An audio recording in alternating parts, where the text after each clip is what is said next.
2 days to go before the election, and Erdogan is quietly confident about getting his third term as president. His people predict a result in the low 50s and Kılıçdaroğlu in the high 40s. There's only 5 points between them, but with parliament secured, they think he will get his third term as president. The opposition camp are less happy. Firstly, Kılıçdaroğlu genuinely believed he would secure a first round victory. And when that didn't happen, they didn't have a plan B. It took them 4 days to produce a strategy. Kılıçdaroğlu had to remind everyone he was still in the race by banging his fist on the table and saying, "I am here." But the candidate that emerged 4 days later was a very different man to the one who'd persuaded the world he was Turkey's answer to Gandhi. Gone was the inclusive, consensus-driven negotiator who would lead Turkey into the light. Out of the window went that heart-shaped emoji.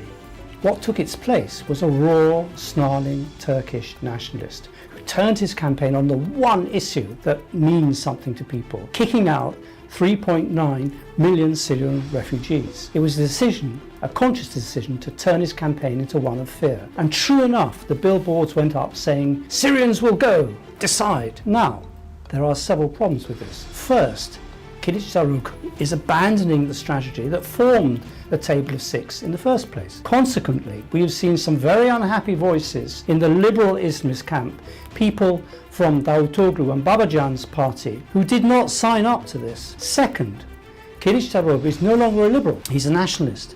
And Erdogan is much better at riding the nationalist tiger than he is. Both Erdogan and Kılıçdaroğlu have ultra-nationalists on board. Kılıçdaroğlu went out of his way to court the man who came third with 5.2% in the first round, Sinan Ogan. But Ogan went to Erdogan's camp. His friend, Ümit Özdağ, leader of the Victory Party, went to Kılıçdaroğlu's camp. But, and this is the third point, you can't return to old-fashioned secular Kemalism, aggressive nationalism, and court the Kurdish vote, who are the victims of that nationalism. The HDP said it would back Kılıçdaroğlu, but nationalists, Turkish nationalists, all believe the PKK are behind them.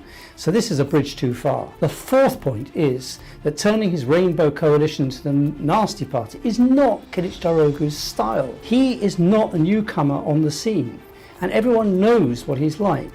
And he isn't the tub-thumping nationalist he pretends to be. So how did everyone who predicted Erdogan's demise get this all wrong? I believe that they believed what they wished to believe and forgot that in moments of crisis like coup attempts and close, hard-fought elections like this, Erdogan is at his best. He's not at his best in moments of peace and quiet, but he is the patriot's choice.